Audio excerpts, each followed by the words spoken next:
Today we will discuss this solar PV system. Okay, so in this one, first we are going to study PV effect, means photovoltaic effect. So it's very simple, means how your electricity is going to generate with the help of sun rays. Okay, so we have small diagrammatic representations. So here N layer and here P layer. This is N type, this is P type. Okay. So below the P type layer we have one back electrode, and on the above N layer we have another electrode, that is front electrode. Okay, so on the front electrode we have anti-reflecting coating. Okay, this is called as anti-reflecting coating. Okay, when the sun rays falls on this layer, so here number of protons and number of electrons and holes are present. Okay, so this is the hole, this is the electrons. So when the sun rays falls on this layer, due to absorption of the proton, so your electrons move towards N layer and your holes move towards P layer. Okay, so due to this separations we are going to get connected to one of the external circuit.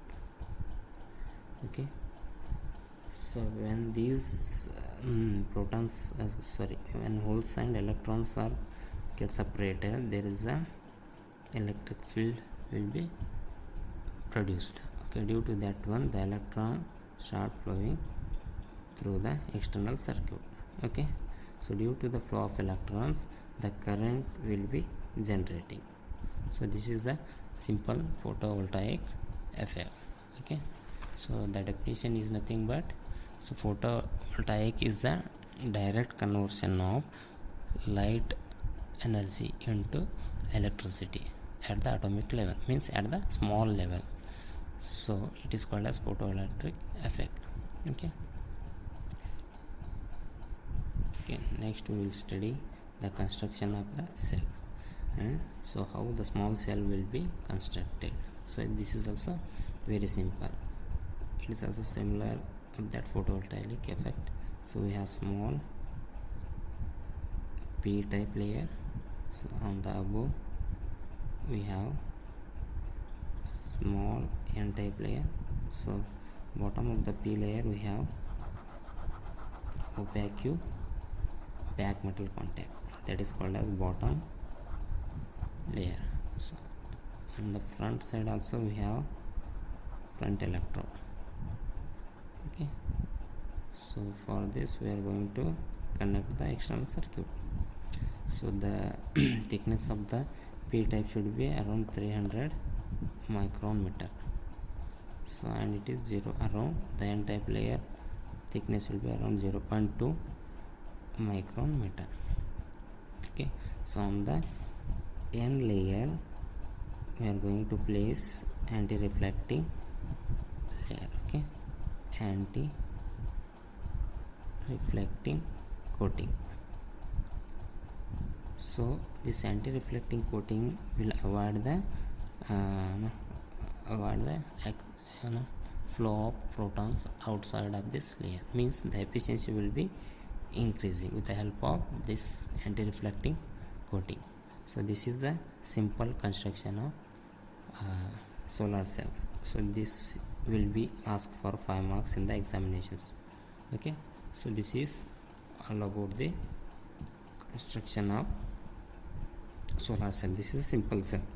Okay, this is, once you can see here, this is opaque back metal contact,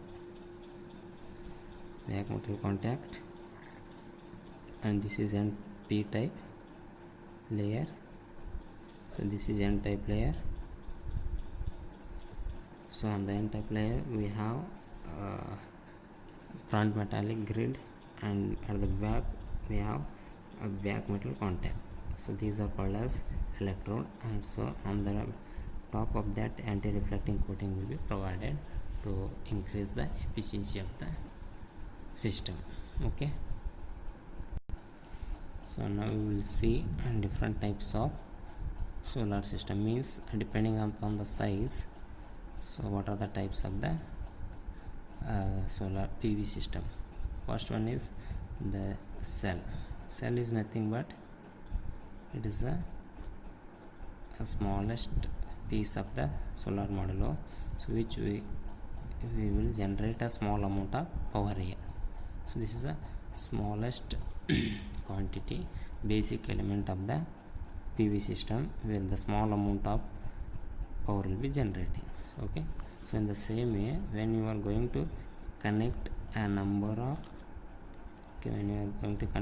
of solar cell, so this is called as cell.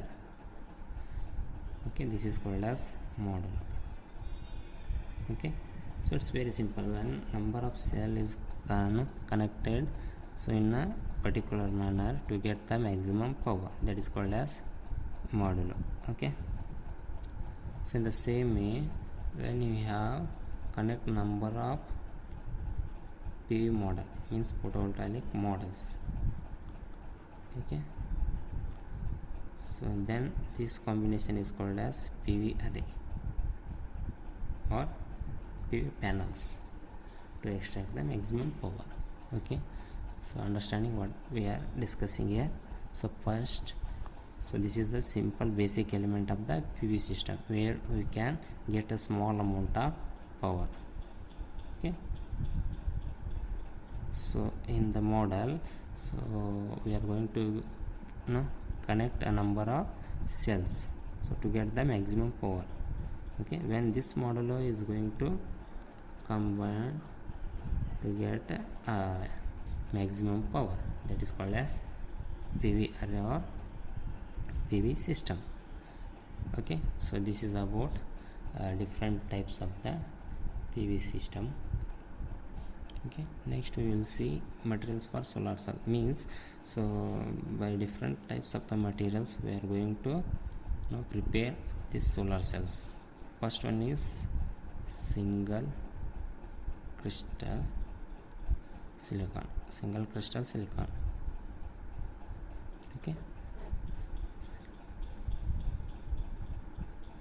single crystalline silicon. Okay, so it is produced from silicon dioxide. Okay, and it has a small amount of 1% of impurities.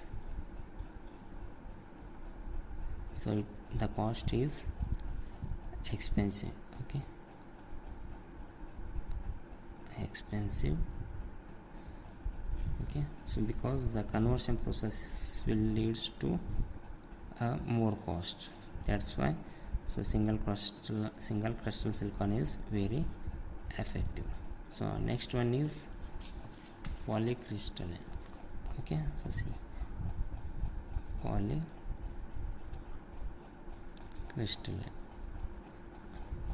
So this is also same. The cell is made up of these materials are cost effective, but these have lower efficiency compared to the single crystal silicon. Okay, these are cost effective. These are cost effective, and also efficiency is low when compared to single crystal silicon. The efficiency is low. Okay, so the conversion process is also reduced here. Okay, and the next one is cadmium. Okay, cadmium sulfate.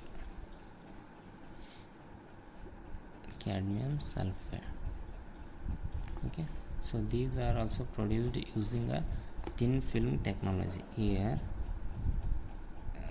thin film technology were used. Okay, thin film technology is used. Okay, the cells require very less materials in thin film the technology. The semiconductor, that is cadmium, is vaporized and its film is deposited on thin layer, okay, so of cadmium sulfide. So means here the cadmium is make a thin film, and it is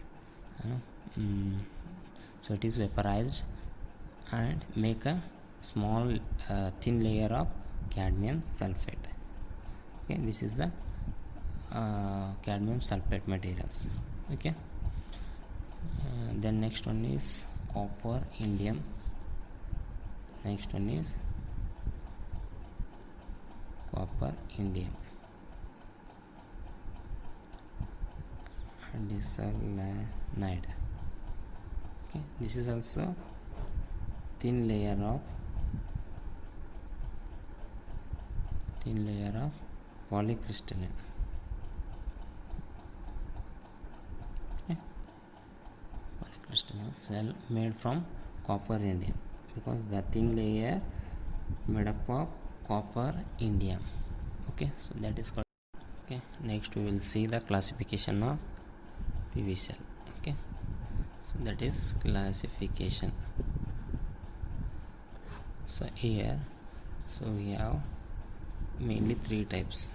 Okay, that is means if it is solar system, so we have three types. First one is central power system. So then distributed PV system, distributed PV system. So third one is hybrid solar system. Okay, so in the distributed, again we have three types. Okay, so what are the things? First one is standalone, second one is grid interactive, again third one is small systems. Okay, so these are the classification of the solar system, and for our syllabus we are going to study only standalone system and grid interactive system. Okay, so now we will study what is the standalone system. It is a simple procedure. So in the examination normally they are going to ask for 5 to 10 marks. Explain the standalone PV system with a neat diagram. So the diagram is like this here. So this is solar cell array. Okay, so this will be connected to one is blocking diode. After blocking diode, so again we have this is MPPT. So MPPT means maximum power point tracker. This is MPPT, maximum power point tracker. Okay, after that we are going to connect it to the battery. Okay, so again we have a dump heater here. So we will study each and every part. Okay, so this is dump heater. So after that we have again one more diode. So here also one diode. So after that one DC to AC converter. So after that we are going to connect it to the load. Okay, this is simple. So this is solar array. So this is blocking diode.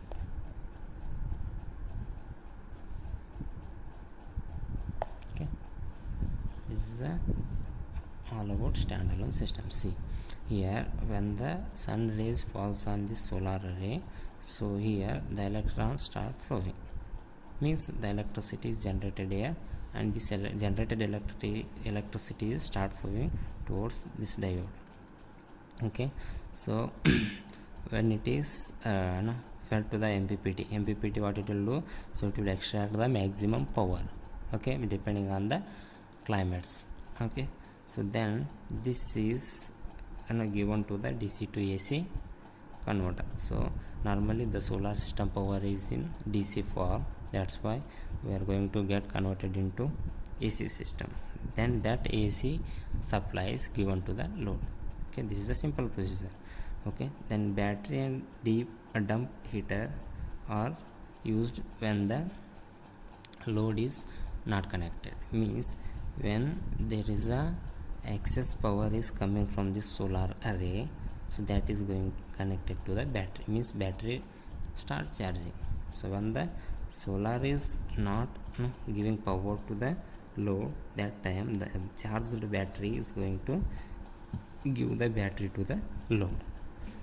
Okay, still more energy is generating, so that time after battery charged, the electricity is given to the dump heater for dump heating purposes. Okay, so in this way the standalone system will work. Okay, so this is a very simple, you have to explain part by part by drawing this neat diagram. You will get 5 to 10 marks. Okay, so second one is grid interactive system.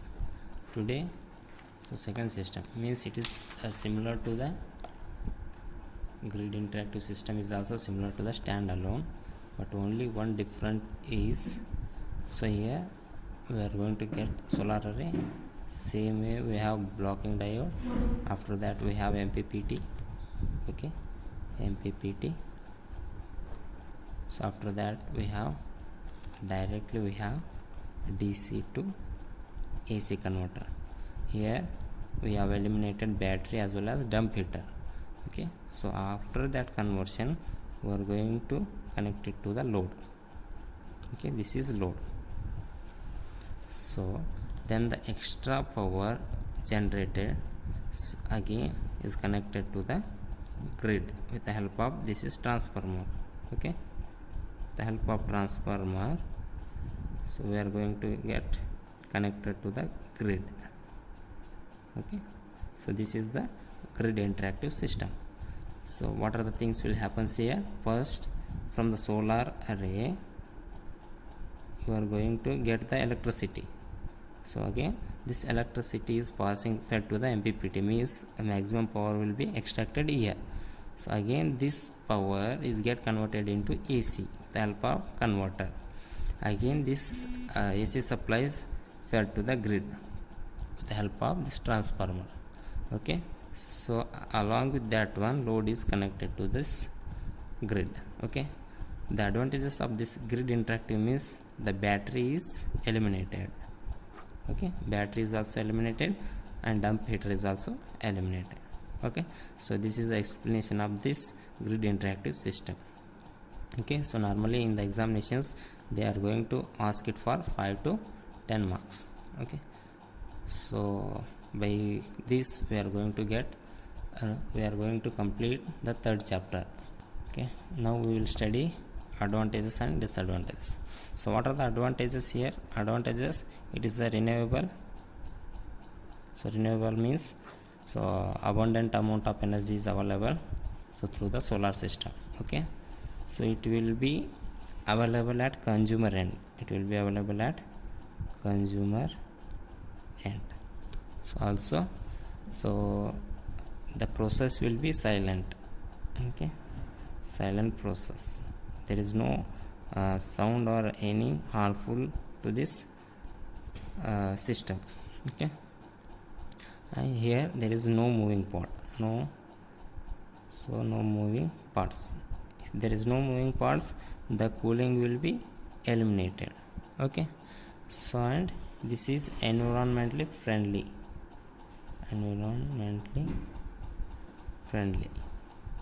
Okay, so and pollution is avoided.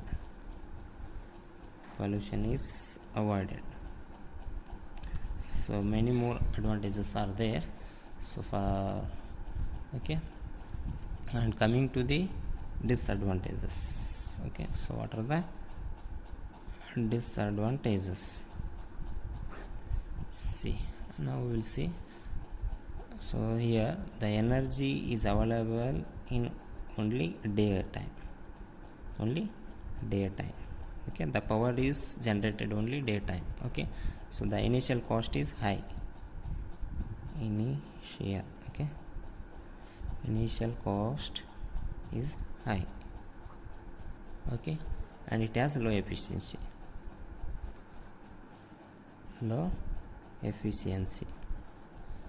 okay. It requires larger area,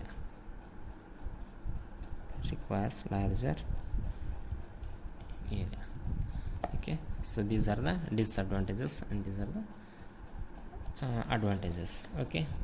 The last concept should be environmental effect, so when you install the solar system, what are the impact on the environment, we will see one by one, okay. So the first is the main component of the PV model is silicon, okay. So the PV system is made up of silicon, okay. So this silicon is a chemical which is hazardous to environment, okay. And so the main areas of potential concerns are the energy required to produce them, particularly the photovoltaic cell, and what happens to them at the end of their lifetime, okay. Then next one is ecological impact, okay. In the point of generating electricity at the utility scale, solar energy facilitates necessity large areas for collection of energy. Due to this facility may interfere with the existing land uses and can impact the use of area such as wilderness or recreational management areas, okay. So then again we have impact to soil, water and air resources, okay. So the construction of solar facility on vast area of land imposes clearing, gardening, resulting soil compactions, okay. Soil erosion will be takes place due to the preparation of that plant, okay. So again the consuming of water for cooling, which is concerns in air setting, as an increase in water demand, okay. So again so these are the environmental effect, okay. So due to that silicon materials, we are going to affect on the environment. So and also the soil and water, air is also affected by the solar power installations, okay. So these are the things in the third chapter, okay. So by this we can conclude the third chapter, that is solar power plant will be over, okay. Thank you.